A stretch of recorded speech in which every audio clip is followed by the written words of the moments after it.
Brother, Egmore போனோம். வந்த இடத்துல பர்ஸை மிஸ் பண்ணிட்டேன். காசு இல்லை. என்னை கொஞ்சம் வீட்டில் ட்ராப் பண்ணிட முடியுமா? காசு இல்லையா?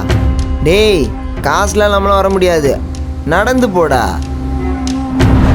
இந்த கண்டென்ட் போதுமா பிரதர்? இல்லை, புரியல. நீ இந்த ரோட்டில் எனக்கு பசிக்குது இல்லை வேற மாதிரி எதாவது ஒன்று பண்ணி வரவங்கெல்லாம் ஹெல்ப் பண்ணுறாங்களா இல்லையான்னு வீடியோ எடுத்து போகிறவன் தானே நீ? இல்லை இல்லை, அது நான் இல்லை பிரதர். அது நீ இல்லைங்கிற அப்புறம் எதுக்குடா கேமரா ஆனில் இருக்கு?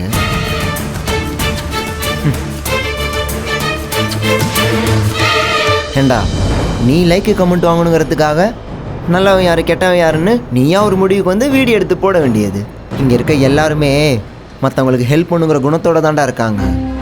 ரோட்டில் பார்த்துருக்கல்ல, ஒருத்தவங்க ஸ்டாண்ட் எடுக்காமல் வந்தால் தண்ணியாக அறியாமல் எத்தனை பேர் ஸ்டாண்ட் எடுத்துடுங்கன்னு கத்துறாங்க. அதெல்லாம் ஒன்று மாதிரி ஆளுங்களால் வீடியோலாம் எடுத்து போட முடியாது. ஏன் ஆம்புலன்ஸ் வரதை தெரிஞ்சோன்னே இங்கே இருக்கிற எல்லாருமே இப்படிங்கிறதுக்குள்ளே ஏதாவது ஒரு இடத்துல போய் ஒதுங்கிடுவாங்க. அதெல்லாம் உன்னால் வீடியோ எடுத்து போட முடியுமா? முடியாது.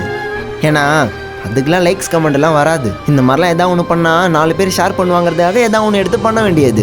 இங்கே முக்கால்வாசி பேர் ரீல்ஸ்க்காக ஹெல்ப் பண்ணி வீடியோ எடுத்து போடுறதில்ல, எல்லாம் ஹெல்ப் பண்ணது தான் வீடியோவை எடுத்து போடுறாங்க. அதையும் பார்க்குறவங்க கண்ணோட்டத்தை மாற்ற வைக்கிறதெல்லாம் உன்ன மாதிரி ஆளுங்க எடுத்து போடுற வீடியோனால தான். Sorry brother. அந்த சாரியை என்கிட்ட கேட்காத. உன்னோட லைக்கு கமெண்ட்டுக்காக உண்மையாலுமே நல்லது பண்ணணும்னு நினச்சவங்கள கூட நீ தப்பாக காட்டியிருந்தா அவங்கக்கிட்ட போய் கேளு. எனக்கு உண்மையாலுமே ஒரு சவாரி வந்துருச்சு, அப்போ நான் போடலாமா?